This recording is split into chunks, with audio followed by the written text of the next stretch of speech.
Y hoy vamos a hablar de la derecha que defiende este sistema, pero se presenta como antisistema, robándole a la izquierda una de sus señas de identidad, la rebeldía. Yo creo que hay un elemento perturbador que se ha introducido en esta campaña electoral y son esas amenazas que han recibido un candidato aquí presente, el ministro del Interior y la directora de la Guardia Civil. Así que respetando ese primer Madrid, turno que teníamos 23 de abril de 2021. Escenario, uno de los últimos debates electorales de las autonómicas madrileñas en la cadena SER. No es aceptable que cuando el ministro del Interior ha sido amenazado de muerte, cuando la directora de la Guardia Civil ha sido amenazada de muerte, o cuando mi padre, mi madre, mi pareja y yo hemos sido amenazados de muerte con 4 balas, la candidata de la ultraderecha ponga en duda la veracidad de esas amenazas. Si no se retracta y vosotros permitís que siga en este debate sin retractarse, nosotros lo vamos a abandonar. Pablo Iglesias, candidato de Unidas Podemos a la presidencia de la Comunidad, emplaza a la representante de la extrema derecha, Rocío Monasterio, a condenar las amenazas que él y otros dirigentes políticos habían recibido horas antes. Y amaga con retirarse cuando ésta se niega. Si usted es tan valiente, levántese y lárguese. Lárguese de este Esto plato. no es aceptable. Si no se retracta, pues lárguese, Ángels, que es lo que queremos muchos españoles. Que sigan en el debate. Gran revuelo, llamadas al orden y a la cordura, advertencias de la presentadora Ángels Barceló contra Monasterio, que se movía como pez en el agua con su traje de villano. Blanquear a la ultraderecha. Señora Monasterio, ¿quién decide?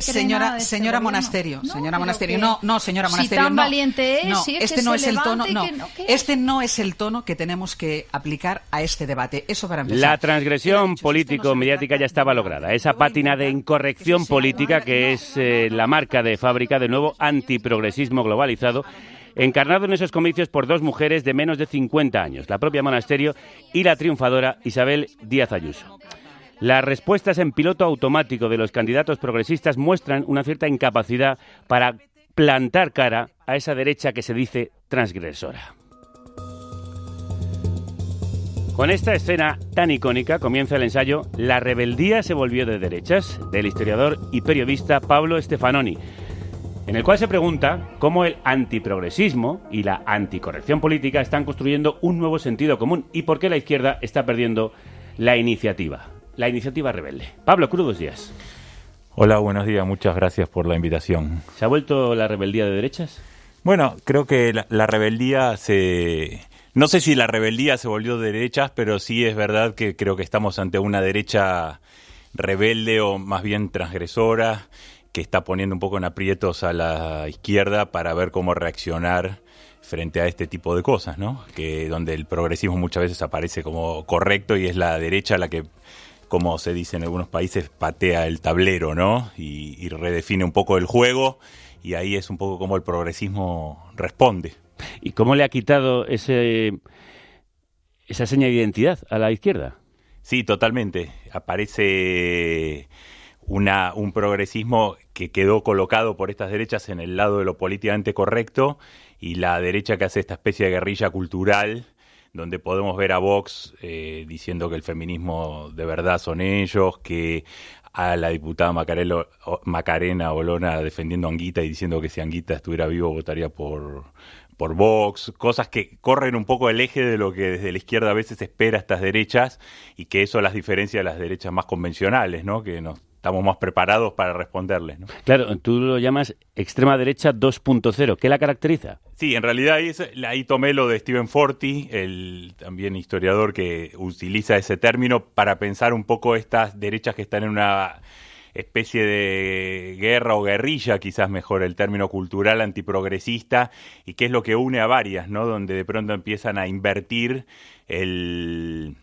hacer unos juegos de inversión interesantes, es decir, bueno, de pronto el progresismo hoy es el que domina el mundo, ¿no? Desde el Fondo Monetario Internacional, los medios de comunicación, los medios de comunicación, las grandes universidades, y entonces a partir de esa idea de que estamos ante una especie de dictadura de la corrección política o nueva inquisición, aparece ese juego de inversión que es bastante alucinante en un sentido, pero que funciona, ¿no? De que el progresismo es el que domina y la rebeldía cambió de signo, y lo vemos un poco, ¿no? Y un progresismo que está un poquito a veces más temeroso del futuro, que que, como decía alguien, defiende el capitalismo tal como es ante el temor a lo que el capitalismo puede ser, ¿no? Que entonces sea aún peor.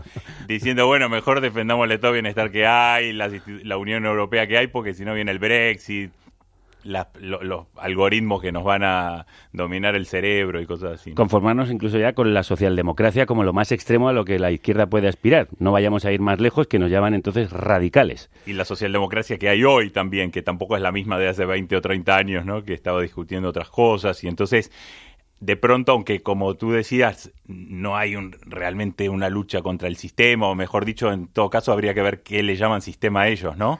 Pero sí es cierto que aparecen capturando un inconformismo social que desde 2008 es bastante evidente y que en muchas partes del mundo el progresismo no lo puede encaminar o capturar para un proyecto diferente, ¿no? Claro, ¿y qué responsabilidad tiene la izquierda en dejarse ganar esta batalla cultural?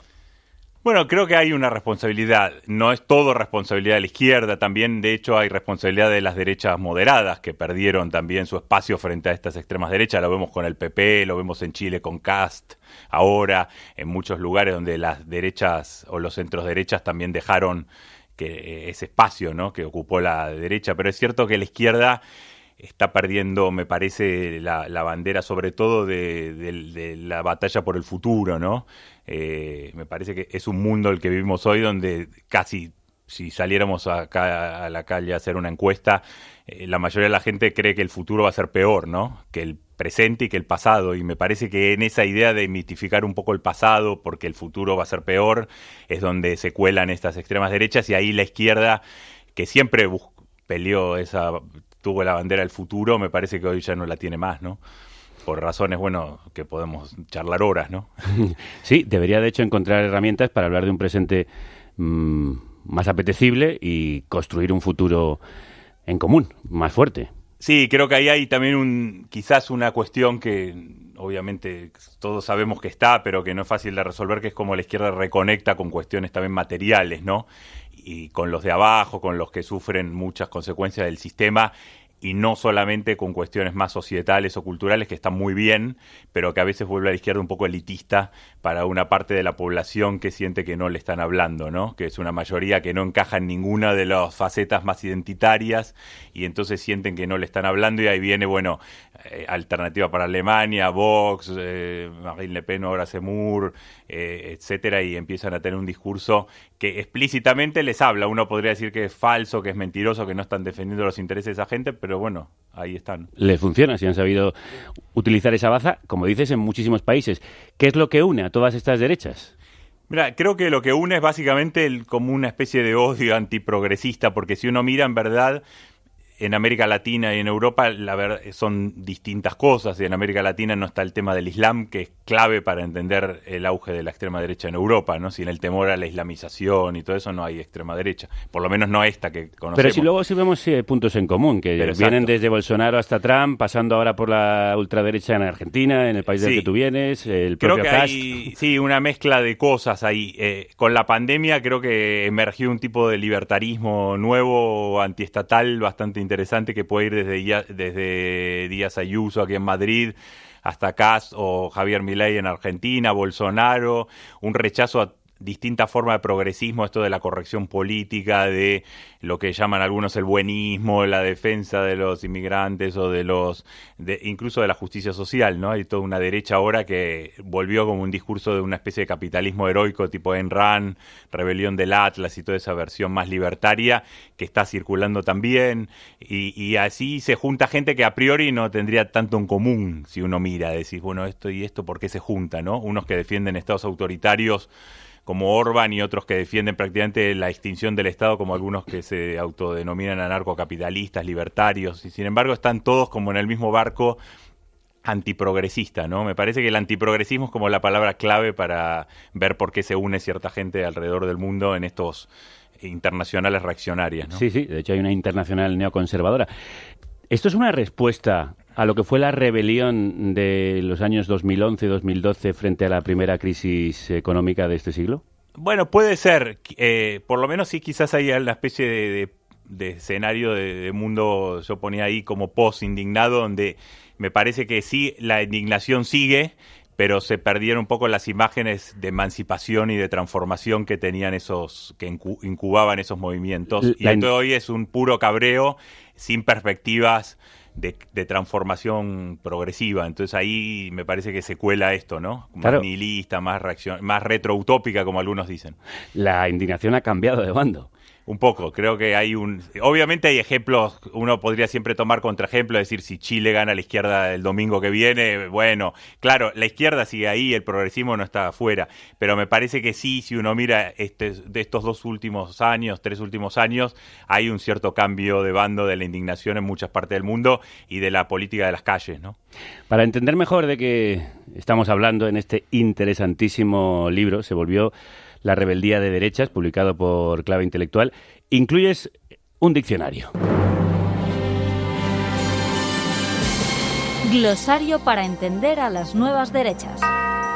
Alt-right, derecha alternativa. Conjunto heterogéneo de corrientes de extrema derecha situadas fuera del conservadurismo convencional, en general asociada al nacionalismo blanco y en algunos casos a posiciones antisemitas e incluso filonazis. La alt-right tiene un discurso anti-establishment, es irreverente y muy activa en Internet. ¿Es muy diferente a la antigua derecha? Depende antigua de cuándo, ¿no? Pero sí. Bueno, la derecha que conocíamos hasta ahora, hasta la aparición de ese término, ¿no? Del alt-right americano. Creo que hay muchas cosas de ahora que en las que resuenan cosas de los años 20 y 30, no digo que sea lo mismo, porque siempre está el debate si volvemos a... Pero sí resuenan algunas cosas de lo que algunos llaman una derecha revolucionaria, una derecha que tenía un discurso antisistema, ¿no? Y muy antiliberal y también contra la democracia liberal. Creo que esta derecha es sobre todo diferente a la derecha de los años 90, que era muy optimista respecto al futuro, había ganado la Guerra Fría, creía que la globalización venía a lograr ese fin de la historia del que tanto se habló, y era una derecha optimista y que articulaba economía de mercado y democracia liberal. Hoy yo creo que eso está todo revuelto y esta derecha... En ese sentido hay un repliegue más nacionalista, más xenófobo, menos optimista hacia el futuro y que mueve otro tipo de pulsiones, ¿no? Y es profundamente, como decías, antiliberal, incluso ahora se ha acuñado un nuevo término, iliberal. Sí, lo cual pone a la izquierda en una situación incómoda también, ¿no? Porque entonces la pregunta es si desde la izquierda hay que volverse liberal para luchar contra la izquierda iliberal o habría que proponer otras cosas, ¿no? Y entonces hoy... hace poco en la convención conservadora del conservadurismo norteamericano, que es del ala más radical, Marco Rubio decía que las grandes empresas ya no son nuestras aliadas, o sea, aliadas de los nacional-conservadores, ¿sí? Que son todas progres. Está Soros en todas entonces partes. La pregunta es ¿qué hace la izquierda? ¿Se alía a las grandes empresas que ahora son progres? El jefe del Estado Mayor del Ejército de Estados Unidos es acusado ahora por la derecha trampista de woke, que es otro término del glosario. Entonces, ¿qué hacemos? ¿Nos aliamos con el Comando Sur, con West Point, con las grandes empresas progres? ¿O qué hacemos, no? Claro, es que es una batalla cultural la que ellos están manejando muy hábil en sus términos. Sí, y en parte yo creo que lo creen, y como siempre pasa, yo creo que yo titulé un capítulo del juego de los espejos locos, esos espejos que había en otra época que te transformaban la imagen, ¿no? Que te volvían... gordo, delgado, exacto. Pero partían la cabeza de algo real, ¿no? Y yo creo que estas derechas, de todos modos, parten de un poquito, de un 1% de algo real, y después le meten 99% de cosas locas. Pero es verdad que si uno escucha los discursos de las grandes empresas, el Fondo Monetario, el Banco Mundial, es un discurso mucho más progre que hace unos años, ¿no? Es cierto. Entonces ahí hay... Y efectivamente cuando uno escucha al jefe militar de Estados Unidos, habla del racismo estructural, habla de que hay que acabar con eso. Entonces hay efectivamente cambios que descolocan un poco también a la izquierda, yo creo, de cómo se posicionan estas discusiones donde la izquierda se siente que no está en ningún lado, ni en el capitalismo woke, como llaman en Estados Unidos, ni obviamente en la derecha antiglobalista que ve a Soros por todos lados. Ya que hablamos de términos, explica lo que es la derecha woke. Bueno, lo woke en Estados Unidos es una palabra que está obsesionada ahora a la derecha, que viene del término en inglés de woken, de despertar, y es sobre todo un discurso que denuncia el racismo estructural y defiende en general la justicia racial, la justicia social y la justicia de género, y ahora se extendió a Francia también, donde están un poco histéricos también la derecha con eso, y es como una palabra woke se escribe, ¿no? Sí, woke, sí. Woke. De hecho, es un insulto que se le lanza ahora a todo el que habla de una identidad, por ejemplo. Acá Vox empezó a usarlo en Twitter. Ya. Todos los identitarios sois unos woke. Exacto, woke, y todo es woke, y todo es woke, y las grandes empresas son woke, y los gobiernos son woke, y la Unión Europea es woke, todo es woke, y es otro término que también se usa, ¿no? Como un descalificativo, cualquier cosa progresista. En esa batalla cultural, utilizan mucho los términos bélicos. Social Justice Warrior, guerrero de la justicia social. Forma peyorativa de referirse a los progresistas. Si en algún momento tuvo un sentido más neutro, predomina ahora su uso irónico o negativo. Es el modo informal y despectivo de referirse a una persona que expresa o promueve puntos de vista socialmente progresistas. Es otra variante del woke. Sí, se usaba en Estados Unidos como la sigla incluso, SJW, para referirse a estos progres que estarían luchando por... Es lo que aquí en España es el progre, ¿no? Claro, en español... Puede decir progre. Al abreviar ya es una forma despectiva, ¿no? Es progre, buenista se usa también muchas veces. Es cierto que el progresismo, incluso hay críticas del progresismo. Tony Judd, por ejemplo, habló en algún momento de la banalidad del bien de la socialdemocracia, ¿no? Es decir, bueno, en que es también un poquito como cierta forma de progresismo dan lugar a ser un poco caricaturizado también muchas veces. Claro, como que eres un ingenuo. Claro. El buen rollista, el buenista, como decías. Exactamente. Y ahí se mete la derecha, que aparece como la incorrección política total, ¿no? Y tenemos varios ejemplos aquí en España de eso. Sí, y que hace cosas como esta.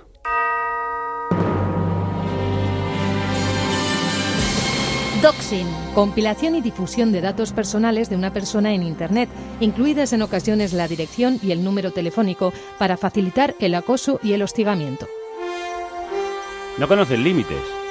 Bueno, Internet es clave para entender también, por eso la expresión que citamos antes de Steven Forti de extremas derecha 2.0, porque me parece que es imposible entender las derechas actuales sin Internet, ¿no? Y ahí es interesante porque cuando empezó Internet había mucha expectativa en que Internet fuera un espacio de horizontalidad democrática, prácticamente libertario en el buen sentido de la palabra, ¿no? Y ahora hay la impresión de que fueron las derechas las que capturaron mejor esas dinámicas, y había... Bueno, Juan Rocco, un escritor argentino, habla del troleo como guerrilla cultural, ¿no? En relación a esto, ¿no? Y hay formas de este tipo de acciones, el meme también como forma de acción política, ¿no? La rana Pepe en la campaña electoral de Donald Trump fue muy importante, ¿no? Cómo circuló y cómo él mismo la usó, y cómo Hillary Clinton terminó la campaña peleándose con un meme. Terminó denunciando a la rana Pepe, Hillary Clinton, o sea, la mujer que parecía que estaba por ser presidenta de Estados Unidos, terminó peleando con un meme en la campaña, y bueno, eso genera estas cosas, ¿no? Hay que decir, quizá que la izquierda está perdiendo esa batalla en las redes. Sí, creo que en parte sí. Obviamente hay buenos youtubers, aquí varios en España, que dan esa batalla también, pero es verdad que hay formas de acción de la derecha que fueron bastante eficientes en este tiempo.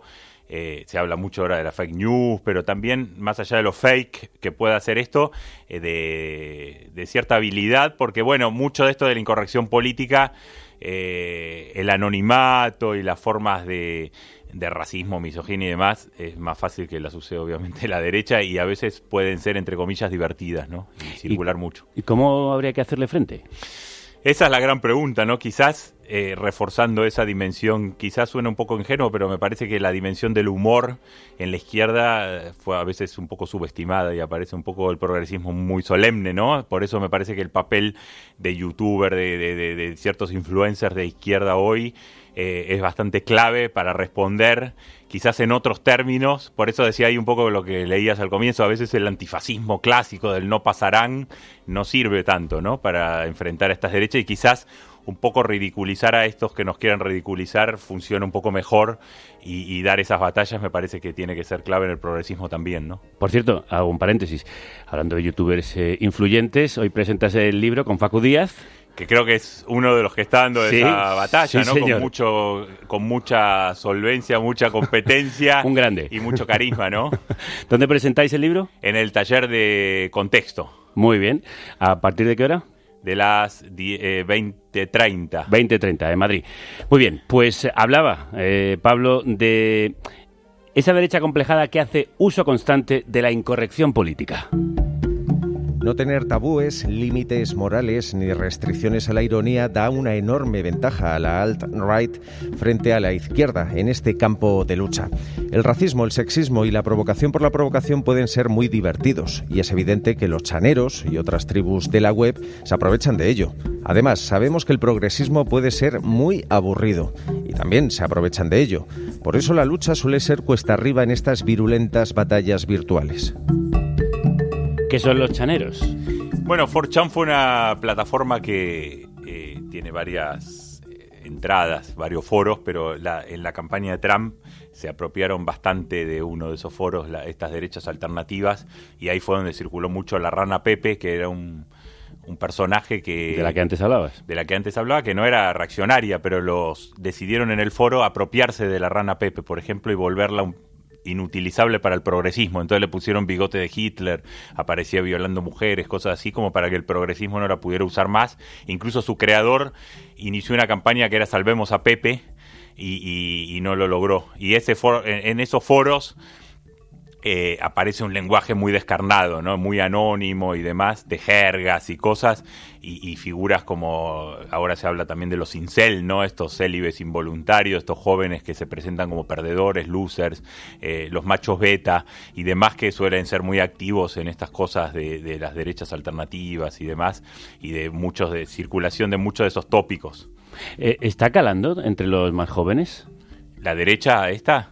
Yo creo que sí, en muchos lugares. Me parece que hoy es uno de los fenómenos que a mí me interesó cuando escribí el libro, de ver cómo en muchos sitios ser de derecha para muchos jóvenes, decir que son de derechas, es como suena incluso hasta cool, ¿no? Y suena más transgresor que decir que son de izquierdas, ¿no? Y me parece que ahí hay algo que se está cocinando que es interesante mirar un poquito más. Generalmente la juventud reaccionaba contra la generación de sus padres, sin embargo aquí está abrazando algunos conceptos de la generación anterior. En realidad los reaccionarios no dejan de ser los padres. Sí, pero bueno, depende un poco de los países, ¿no? Pero en Argentina, ahora que salió este libertario que sacó varios votos, que se llama Javier Milei, muchos padres contaban que sus hijos estaban mirando un poco con simpatía a estos personajes, y me parece que en muchos casos hay una politización en clave derecha, y tiene mucho que ver con esto de internet, circulación de videos, de cosas, y un tipo de lenguaje político diferente, ¿no? Obviamente tampoco hay que exagerar, porque alguien podría venir a demostrar que hay muchos jóvenes que siguen siendo de izquierdas y todo eso, y eso es cierto, y las izquierdas y los progresismos van a seguir ganando elecciones. Yo no me refería a eso, sino me refería a cómo se está construyendo cierta rebeldía de derechas que se ve, claramente durante la pandemia se está viendo en muchas partes de Europa, ¿no? Sí, el uso de las redes sociales y los memes, de hecho, consiguen amplificar los discursos de odio y penetrar en los más jóvenes que las utilizan a diario. De eso vamos a hablar con Elena Gómez. Crudos días. Crudos días. Esos discursos que ha analizado la ONG Liga Española de la Educación, que acaba de realizar un estudio y taller que han llamado A Todo Color. En él analizan cómo calan los mensajes de odio contra los migrantes entre los jóvenes. Laura Fuerte es una de las investigadoras de este estudio. Habla del peligro de aquellos mensajes sutiles y que calan incluso en aquellos que dicen no ser racistas. Hay como un grueso que puede ser un 30% de la muestra estudiada que tiene discursos favorables a la migración, sin embargo, en cuanto a leyes y derechos, se muestran igualmente de rechazo como las posiciones contrarias, ¿no? Abiertamente contrarias a la migración. Entonces, esto es muy peligroso. Carolina, de 21 años, es una de las jóvenes que ha participado en este estudio, que también contaba con varias sesiones de debate. Nos preguntaron cómo actuábamos hacia las cuentas o las personas que subían pues cosas de odio. Yo en las redes sociales veo lo que me gusta. Si algo no me gusta es que ni lo sigo ni le doy fama. Sí que es verdad que si es muy agresivo, pues igual sí que denuncio, pero por lo general no suelo mojarme en esos aspectos.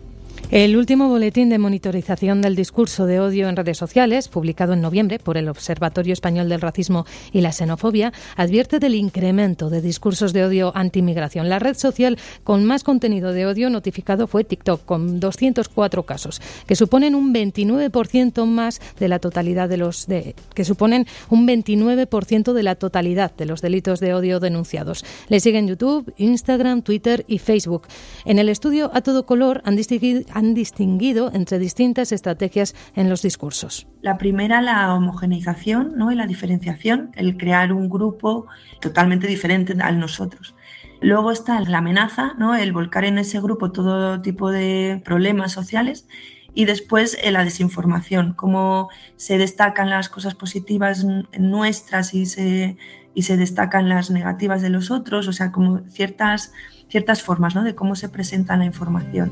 Además de las redes sociales o la calle, los medios de comunicación son una fuente importante de este tipo de mensajes. 6 de cada 10 personas piensan que la mayor parte de la migración entra por medios ilegales, cuando se sabe, ¿no?, desde el Ministerio de Interior que es menos de un 10%. También hay una enorme sobredimensión de la población migrante en España. Se piensa que hay más población migrante de la que realmente hay. Incluso más del 30% piensa que 1 de cada 4 personas en España es migrante.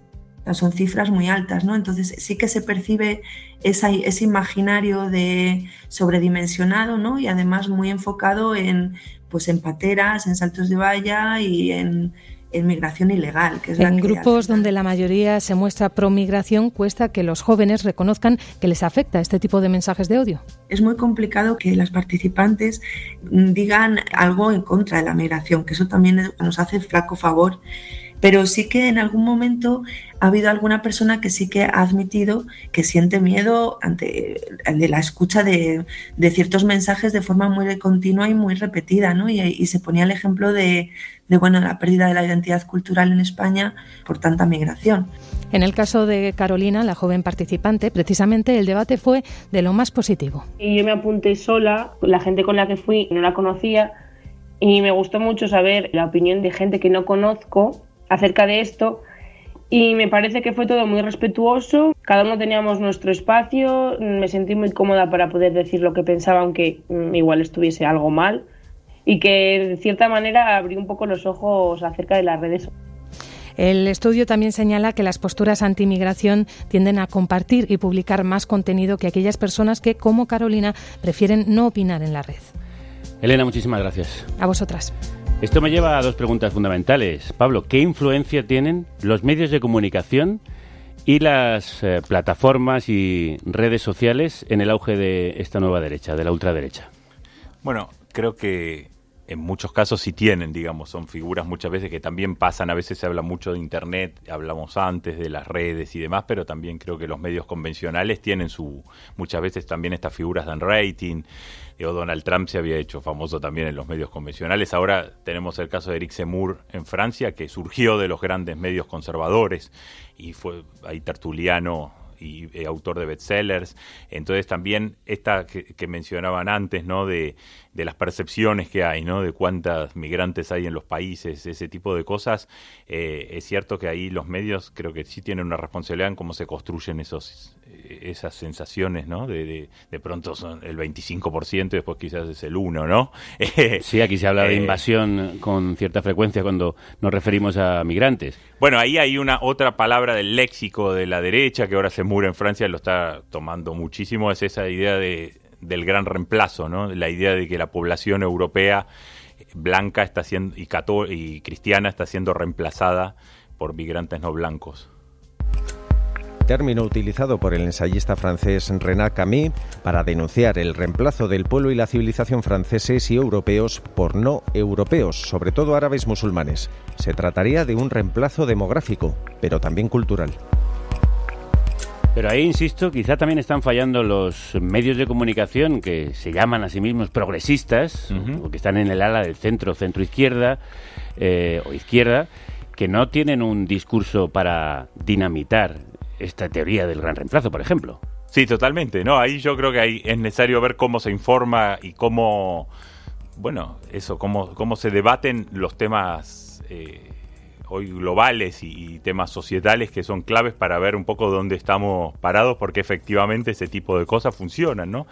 Todo el spot que hizo de lanzamiento el video de Zemmour fue todo centrado en esa idea que está muy presente en distintos países, ¿no? Incluso aquí de la añoranza un poco de lo que es el país perdido, pero esa añoranza se da en una clave reaccionaria, porque efectivamente hay muchas cosas que cambiaron. Ahora el problema es si los barrios en Madrid dejaron de ser barrios por la inmigración o por la especulación inmobiliaria, el turismo de masas, la construcción de bloques de edificios y cosas así, ¿no? Entonces yo creo que ahí sí todo ese tipo de debates son interesantes de ver, porque muchas cosas sí pasan que dicen que pasan, pero el problema es si pasan por lo que la derecha dice o por otras razones. Digo, el capitalismo está destruyendo identidades todo el tiempo, entonces ¿por qué echarle la culpa a los que vinieron de Bangladesh y no a un capitalismo hoy que la verdad que no es que se pase respetando identidades o vida barrial?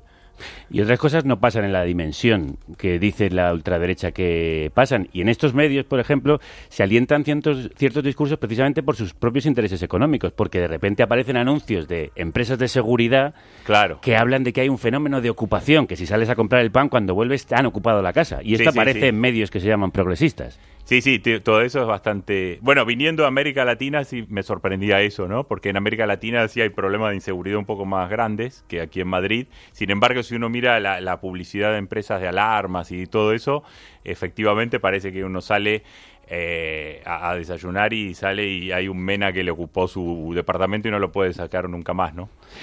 Y en el libro cuentas que este tipo de teorías y de miedos ha conseguido generar el fenómeno del homonacionalismo. ¿A qué llamas esto? Bueno, se empezó a hablar después del 11 de septiembre del homonacionalismo como una articulación. Había una autora que hablaba de que la guerra de civilizaciones también implica una especie de guerra de sexualidades, ¿no? Y un tipo de nacionalismo de homosexual, digamos, que toma estos tópicos. Y el tema del Islam ahí es bastante clave para entender por qué una parte de la población LGBT puede votar a la extrema derecha, en Francia sobre todo. En el norte de Europa la extrema derecha hace tiempo que viene levantando el discurso de la defensa de las minorías sexuales, articulado a la laicidad contra el Islam, ¿no? Y contra la migración. Pero incluso en el resto de Europa vemos ahora hace tiempo que Vox, o por lo menos algunos referentes de Vox, vienen diciendo que en Budapest los gays están mucho más seguros porque no hay migrantes, ¿no? Y que pese a que Orbán es un gobierno considerado en general homófobo, en realidad protegería más a la población homosexual porque como no permite entrar a los musulmanes a la larga. Y ahí viene de nuevo la idea esta del progresismo tonto, ¿no? Un poco el lenguaje, estas derechas tipo Marine Le Pen, el mensaje es básicamente dejas entrar a los migrantes, van a islamizar tu barrio y si eres homosexual, en unos años no vas a poder salir con tu pareja por la calle porque el barrio se va a islamizar, ¿no? Entonces ahí creo que hay todo un discurso donde la derecha, sobre todo el norte de Europa, de Francia hacia arriba, se viene apropiando hace mucho tiempo de la bandera de la laicidad contra una izquierda que en Francia incluso está el término islamo-izquierdismo, como estos términos que mencionaba antes para descalificar al progresismo. Islamo-izquierdismo se usa mucho en Francia diciendo... Aparte de acortar, les gusta mucho componer palabras.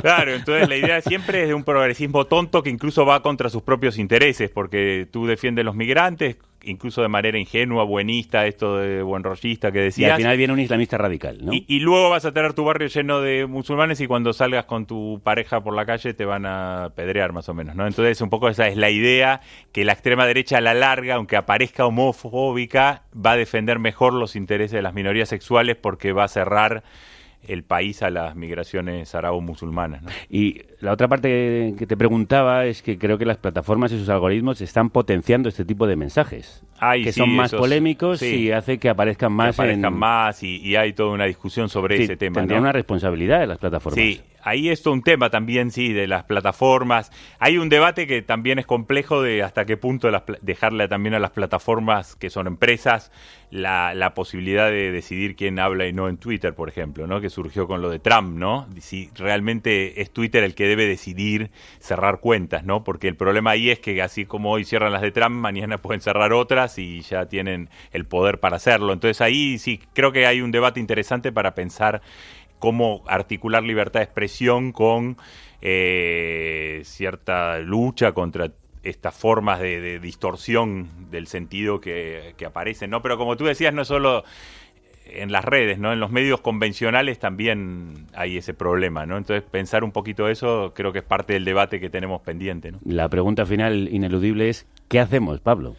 Bueno, yo no lo sé. Por lo pronto escribí este pequeño libro durante la pandemia y sentí que cumplí con mi responsabilidad con mi tarea, y ahora le dejo a los jóvenes que hay que dar la batalla. Que tomen eso y den la batalla. Pero sí, creo que por lo pronto mi idea es que hay que entender un poquito mejor qué son estas derechas. Quizás es poco, pero entender un poquito mejor cómo funciona, y no repetir viejos discursos que no son muy efectivos, ¿no? Y entender un poquito mejor y meterse a leer. Y una última cosa, estas derechas leen mucho a la izquierda y al progresismo. Y me parece que una tarea hoy del progresismo es leer más, aunque suene un poco aunque sea un poco incómodo, meterse a leer más, a ver los videos de YouTube, a entender un poquito mejor qué es lo que está funcionando ahí, obviamente sin enamorarse de ellos, como a veces los rojipardos que después terminan diciendo tenemos que decir lo mismo que ellos, pero desde la izquierda, ¿no? Que también es un riesgo, ¿no? Lo que hay que hacer, sin duda, también es leer La rebeldía se volvió de derechas, el libro de Pablo Stefanoni, publicado por Clave Intelectual, que de verdad que es un muy iluminador ensayo sobre esta cuestión. Pablo, ha sido un gusto. Un placer y muchísimas gracias.